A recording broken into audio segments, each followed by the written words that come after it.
اللهم وفقنا لما تحب وترضى واجعلنا خيرا من الأولى. رضينا بالله ربا وبالإسلام دينا وبمحمد نبيا ورسولا. اللهم إنا نعوذ بك من الأربع، من علم لا ينفع ومن قلب لا يخشع ومن نفس لا تشبع ومن دعاء لا يسمع. اللهم يسر أمورنا كلها فإن تيسير كل عسير عليك يسير. وصلى الله على محمد وعلى آله وصحبه أجمعين. أعوذ بالله من الشيطان الرجيم.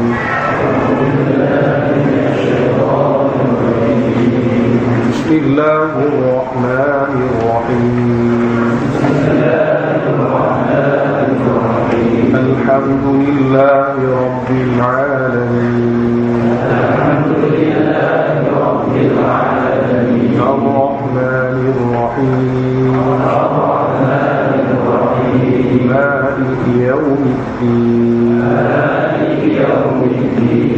إياك نعبد وإياك نستعين.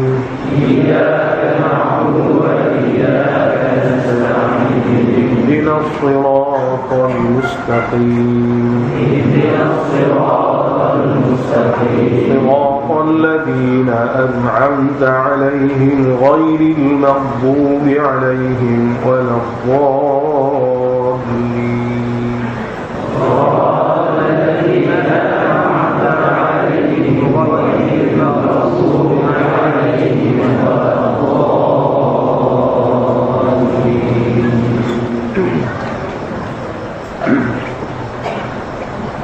Surah Fatihah ni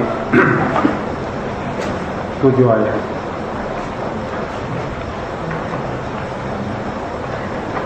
Walaupun surah ni pendek, tapi dia merupakan keseluruhan Al-Quran di segi makna. Yang makna yang ada dalam Fatihah ini mewakili semua Al-Quran.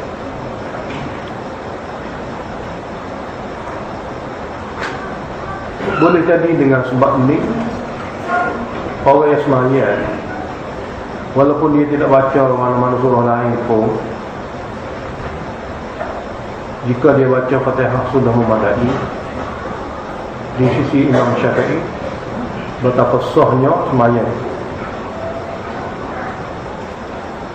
Boleh jadi dengan sebab apa yang kita baca dalam Fatihah, makna yang ada dalamnya itu mewakili seluruh Al-Quran. Oleh kerana itu memahami surah Al-Fatihah seolah-olah kita telah memahami ringkasan seluruh Al-Quran.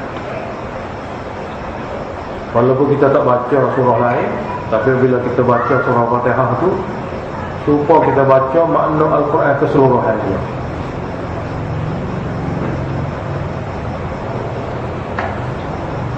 Oleh kerana itu dalam kita orang Islam ni, kalau kita ajak orang kafir masuk Islam, dalam Quran kita kena ajar mula-mula Fatihah.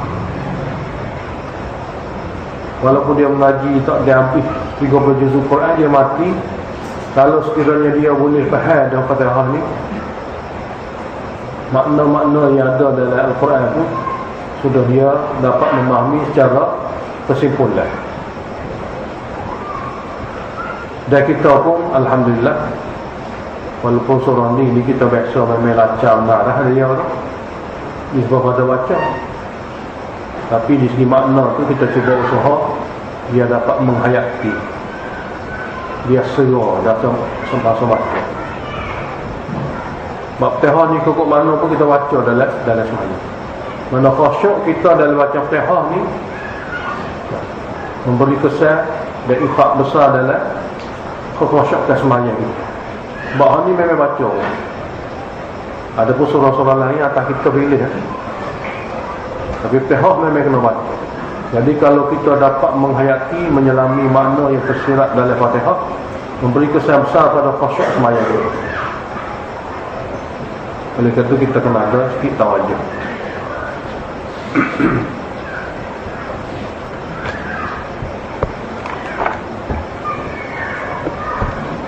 Jadi Fatihah ni di segi nama, perbahasa kita di segi nama.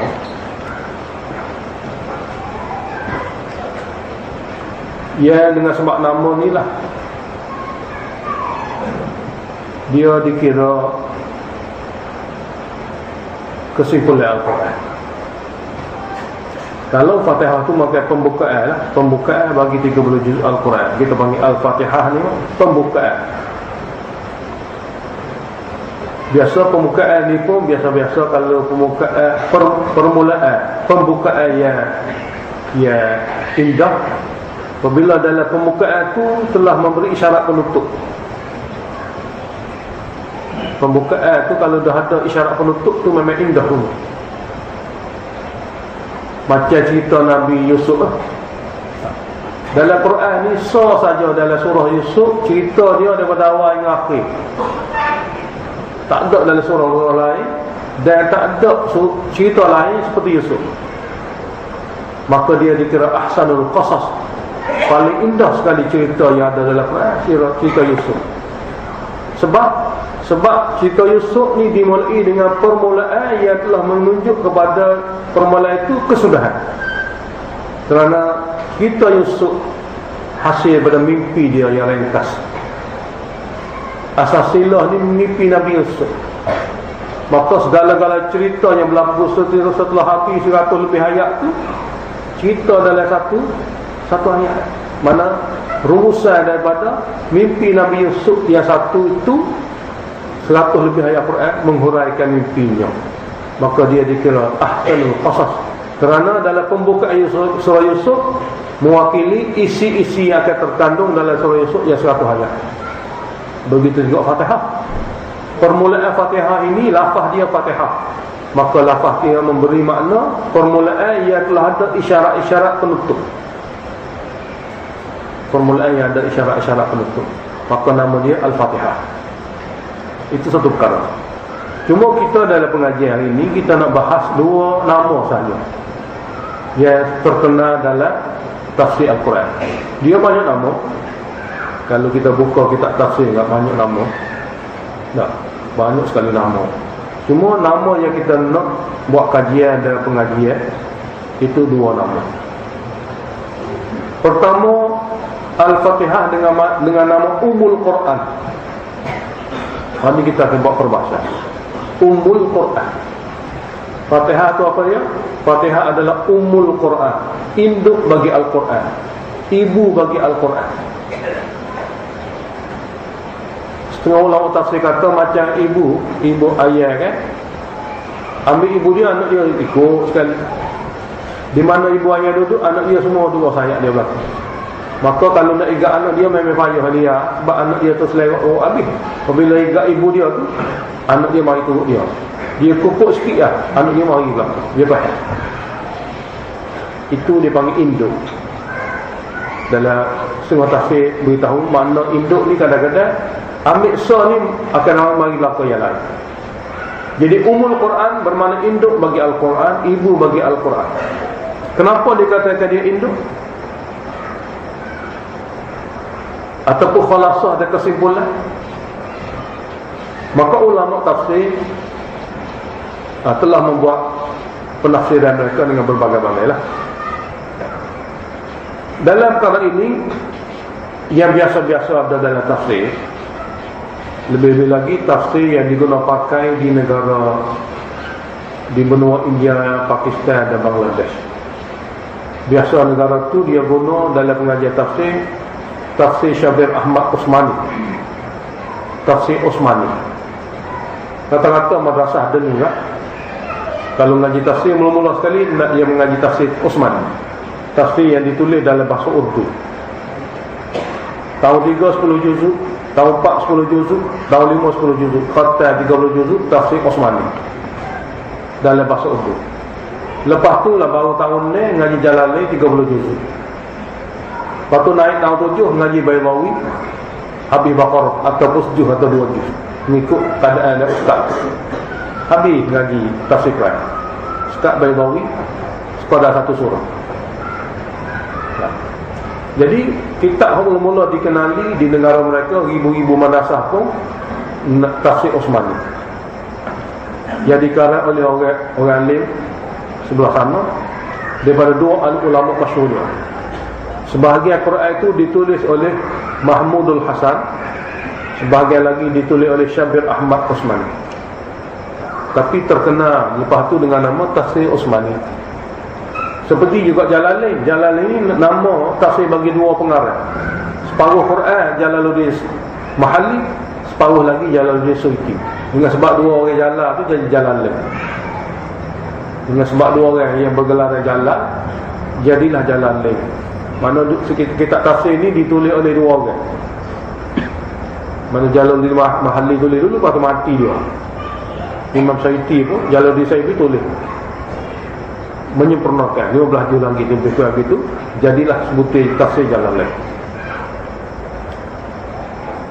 Jadi bagi tafsir Osmani ini, dia kata umul Quran itu adalah pihak sebagai umul Quran kerana dia induk bagi Al-Quran, kerana perkara-perkara penting dalam Al-Quran ini ada berlaku dalam Fatihah.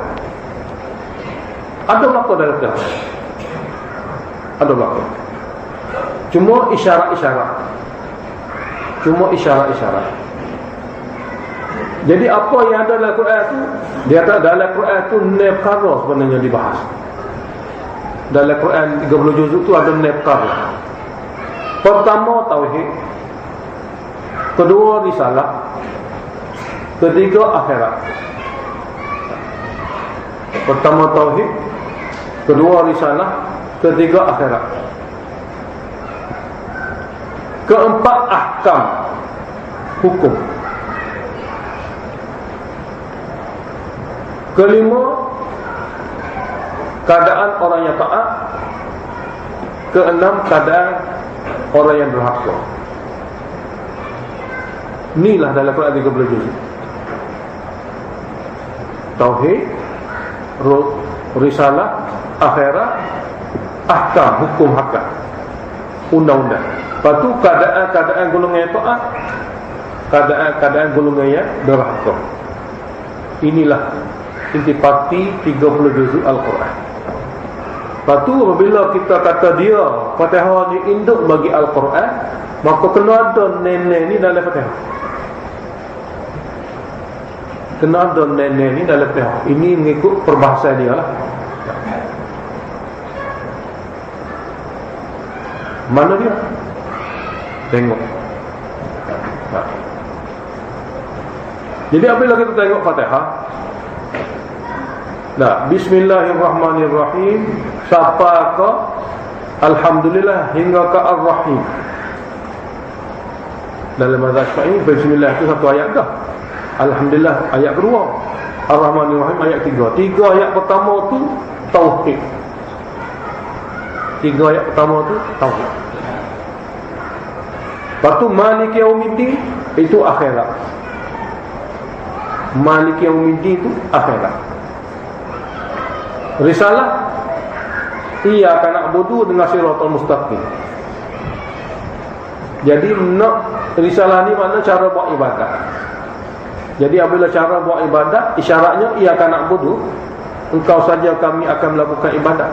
Jadi apabila sebut kata ibadat cara dia tu, kalau tak ada Nabi memang tak boleh nak buat. Maka di situlah isyarat pada risalah. Dan soal lagi siratal mustaqim. Jalan yang lurus adalah undang-undang dan cara hidup Islam. Undang-undang dan cara hidup Islam ni kalau tidak belajar dengan Nabi memang tak faham. Maka itu juga isyarat risalah. Dua ayat untuk satu maksud.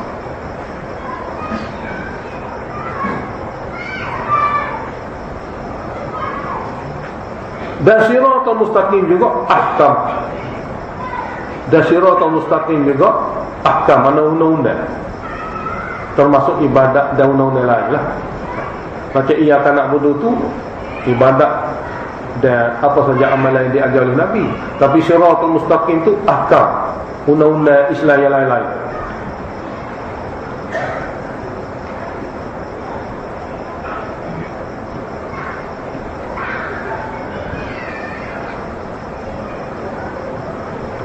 Alladzina an'amta 'alaihim, orang-orang yang engkau telah beri nikmat kat mereka. Orang-orang yang engkau beri nikmat kat mereka ni ada dua, isyarat pada dua perkara. Pertama, dalam ni isyarat kepada risalah juga. isyarat pada Nabi Muhammad sallallahu alaihi wasallam juga. Sebab apa? Orang-orang yang engkau beri nikmat ke atas mereka tu, Allah sebut dalam ayat lain surah Nisa, minan nabiyyin, nabi-nabi. Maka sini pun nabi juga dulu. Dan dalam ayat ini juga alladzina an'amta alaihim, keadaan-keadaan orang yang taat. Keadaan-keadaan orang yang taat. Jadi 5 dah situ tu. Tauhid tubik dah, akhirat tubik dah, risalah tubik dah, ahkam tubik dah, golongan orang-orang yang taat tubik dah. Patu ghairil maghdubi alaihim waladdallin, keadaan orang-orang yang durhaka. Jadi ni. Nah, jahgi jamaah itu jadi ni jugalah sekarang ni mewakili 30 juzuk Al-Quran nisbah pada 6 perkara. Dan inilah rata-rata kalau ngaji tafsir di Pakistan, ngaji madrasah dia akan banyak gini, dipanggil cara Syabir Ahmad Usman.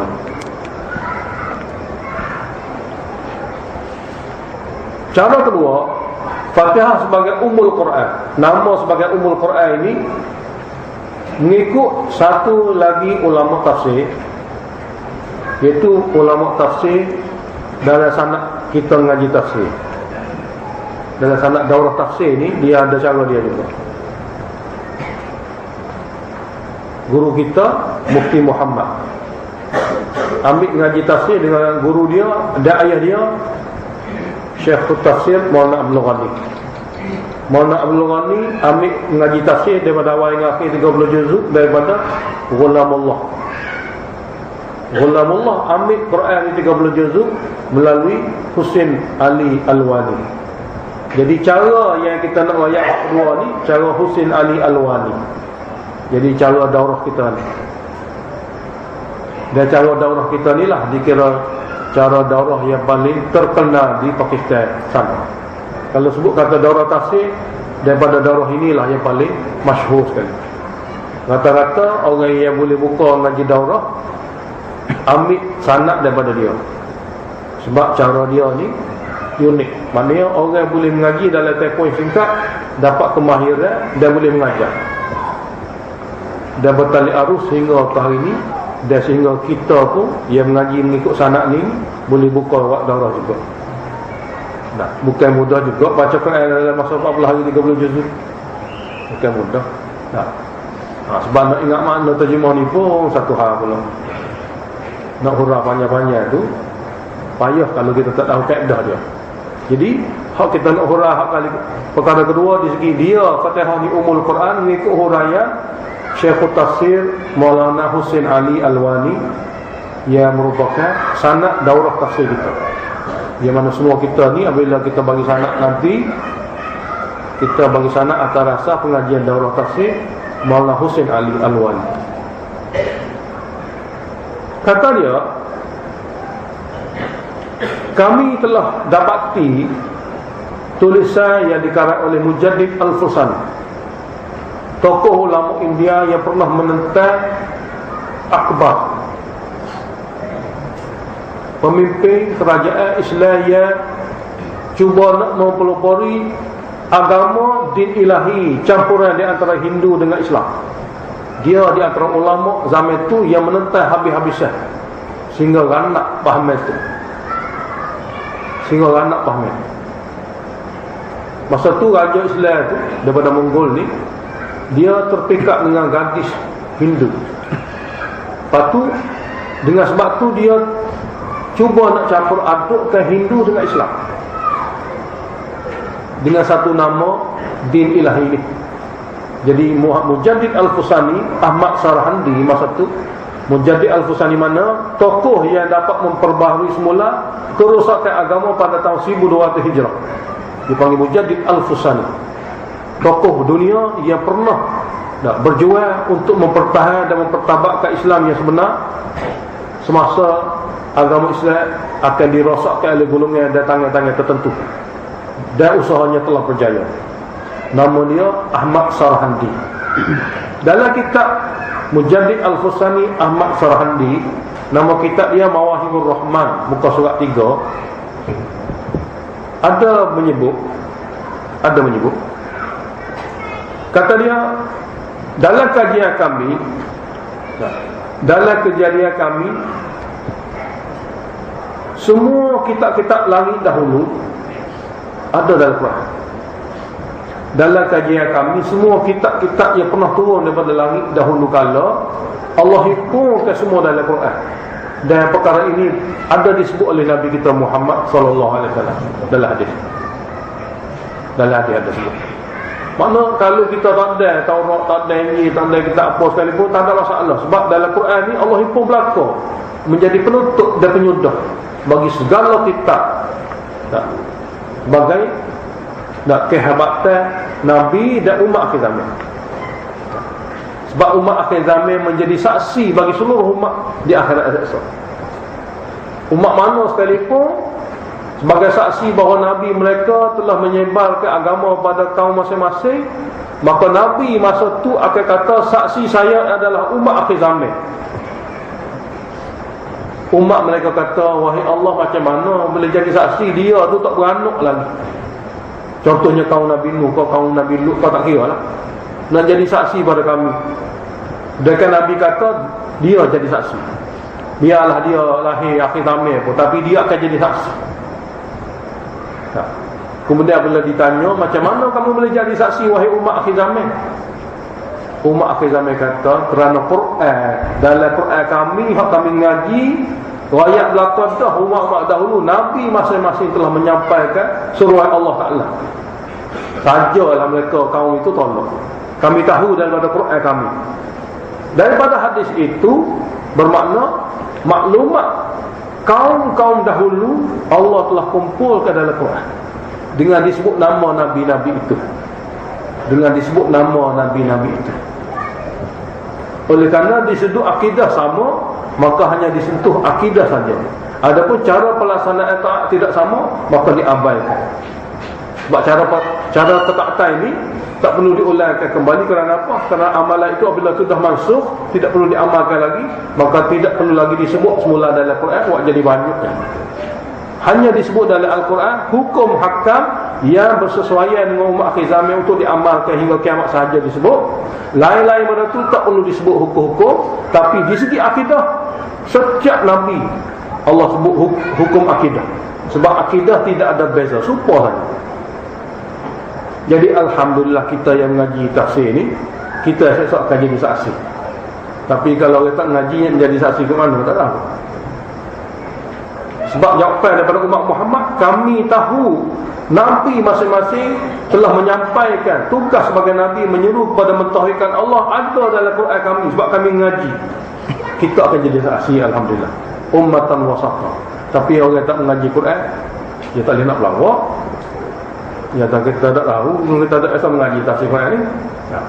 Jadi umat yang tak mengaji, tak tahu apa akan jadi, apa Allah Ta'ala akan jadikan dia sebagai saksi atau tidak. Tapi orang yang mengaji tu mana? Dia tahu sungguh lah. Dan bila kita mengaji ni, kita tahu. Jadi segala ilmu yang pernah diturunkan oleh Allah dalam kitab-kitab dahulu, dikumpulkan oleh Allah Ta'ala dalam Quran kita. Dalam Quran kita. Kemudian Quran kita ini dibahagikan menjadi 4 bahagian. Quran kita ini dijadikan 4 bahagian. Dan 4 bahagian ini pun disudut ketauhidan, dia panggil. Disudut dengan Tuhan. Nisbah pada hamba akan kenal Allah.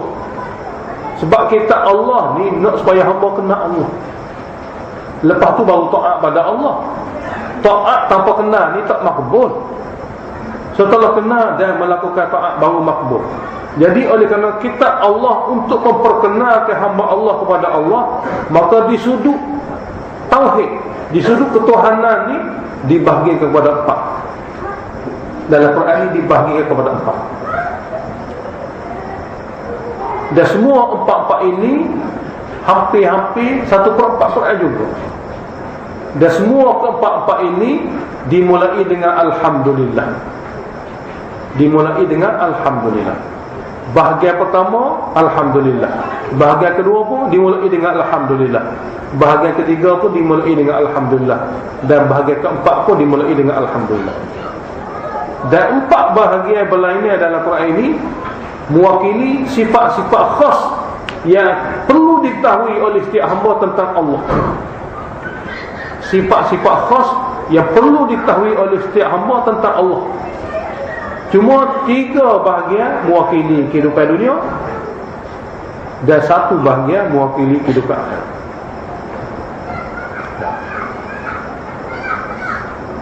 Oleh kerana itu, kita kena tengok dalam Quran 30 juzuk dulu, bahagian 4 tu, dan lepas tu kita akan tengok dalam Fatihah mana duduk 4. Sebab apa? Sebab oleh kerana 4 bahagian Al-Quran ini telah dibahagikan atas dasar ketuhanan, dan oleh kerana Fatihah merupakan kesimpulan bagi 30 juzuk Al-Quran, maka keempat-empat itu kena ada juga dalam Fatihah. Apabila kita baca Fatihah, seolah-olah kita telah menghayati maksud asal 4 bahagian Al-Quran. Seolah kita menghayati maksud asal 4 bahagian Al-Quran. Buka Quran.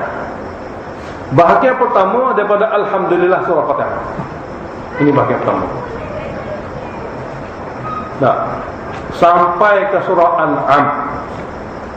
Surah An'am, iaitu surah An'am ni surah yang ke-6. Jadi surah Fatihah, surah Baqarah, surah Ali Imran, surah An-Nisa dan surah Maidah, satu bahagian pertama Al-Quran. Ini bahagian pertama. Dalam bahagian pertama, di segi ketuhanan yang Allah Ta'ala nak supaya hamba yang baca Quran ni faham tentang Allah, iaitu Allah sebagai Khaliqiyah, Maha Mencipta. Biar meresap dalam hati dia. Kalau bab Tuhan, dalam kita baca bahagian pertama ni, Allah lah engkau Maha Mencipta. Tiada lagi zat lain yang memiliki kuasa mencipta. Engkau saja Maha Mencipta. Oleh kerana itu engkau saja yang berhak diminta bantuan dan pertolongan, baik untuk di dunia sampai ke akhirat. Yang lain pada engkau tidak ada kuasa mencipta, maka mereka tidak berhak dipuja dan disembah. Jadi apabila satu orang hamba baca kitab Allah daripada surah Fatihah sampai ke surah Al-Maidah, maka banyak perkara lain dah sebut, tapi di segi ketuhanan Allah nak supaya hamba memahami dialah Al-Khaliq, Maha Mencipta. Maha Mencipta. Ini bahagian pertama. Bahagian kedua daripada surah Al-An'am bermula dengan Alhamdulillah juga. Alhamdulillahilladzi khalaqas samawati wal arda wa ja'ala adh-dhulumati wan nur thumma alladhina kafaru bi rabbihim ya'dilun. Ini ayat pertama bermula dengan Alhamdulillah sampai kepada hujung surah Al-Isra sebelum Kahfi. Buka tengok tengah-tengah Quran, surah Isra sebelum Kahfi. Sebab surah Kahfi itu permulaan bahagian 3. Jadi subhanalladzi asra bi 'abdihi, ia panggil surah Isra atau surah subhanalladzi. Jadi bermula daripada surah Al-An'am sampai kepada surah Al-Isra. Ini bahagian kedua Al-Quran. Dalam perkara banyak Allah beritahu dalam bahagian kedua ini, yang paling penting di segi ketuhanan ialah Allah nak beritahu kepada hamba dialah Rabb, sifat rububiyah, ia memelihara ciptaannya. Dia penggol ciptaan ni. Bukan saja sekadar buat hidup dan jadi ada waktu tinggal ada. Dia pelihara. Dia Maha memelihara. Dia Maha memelihara. Dia Maha memelihara. Jadi daripada bahagian ini, orang yang baca Quran, orang yang baca kitab Allah, apabila dia meneliti makna-makna yang ada bahagian ini, maka akan wujud dalam hati dia, engkau lah wahai Allah Maha memelihara. Dan ini memberi kesedaran dan kefahaman dan keyakinan kepada satu orang hamba yang baca kitab Allah ni, bahasanya Allah Rabb Maha memelihara. Bahagian ketiga daripada surah Kahfi hingga kepada surah Sabah, bahagian ketiga. Surah Sabah sebelum tu surah Ahzab. Surah Ahzab surah yang ke-33. Ini bahagian ketiga. Bermula pada surah Kahfi hingga kepada surah Ahzab. Sebab surah Sabah ni permulaan keempat. Nampak? Tengok saja. Jadi permulaan ayat 3 ini daripada surah Kahfi hingga kepada surah Ahzab, di antara perkara-perkara lain yang Allah sebut, yang paling penting di segi ketuhanan ialah Allah lah zat yang maha mengurus dan mentadbir, Al-Malikul Mutasarrif. Allah nak supaya hamba dia ngaji bahagian yang 3 ni, supaya meresap dalam hati sanubari dia, engkau lah wahai Allah yang mentadbir, yang mengurus dan mentadbir sekalian hamba, memelihara dan mentadbir dan mengurus sekalian hamba. Dan ini semua kejadian-kejadian ini ada hubungan rapat semasa dunia ini lagi. Ada hubungan rapat semasa hamba tu duduk di dunia ini lagi. Akhir sekali bahagian keempat, bermula daripada surah Sabah hingga ke Qul a'udzu birabbin nas, surah Nas tu, bahagian keempat, di antara perkara-perkara yang Allah sebut yang banyak-banyak tu, perkara pokok di segi akidah ialah Allah lah yang menguasai hari pembalasan, dan tiada kuasa syafaat di akhirat nanti melainkan dengan izin dia sahaja. Allah lah yang berkuasa pada hari pembalasan. Di segi balasan tu milik Allah mutlak.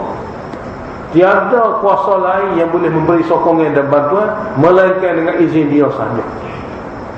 Jadi 3 perkara berkait rapat dengan dunia, 1 perkara berkait rapat dengan akhirat. Mana dunia akhirat ni apabila manusia ada hubungan dengan Allah, dia akan selamat. Tapi kalau dia tidak ada hubungan dengan Allah, dia tidak akan selamat, baik dunia baik akhirat. Muzakarah sikit, baik kita sambung lagi.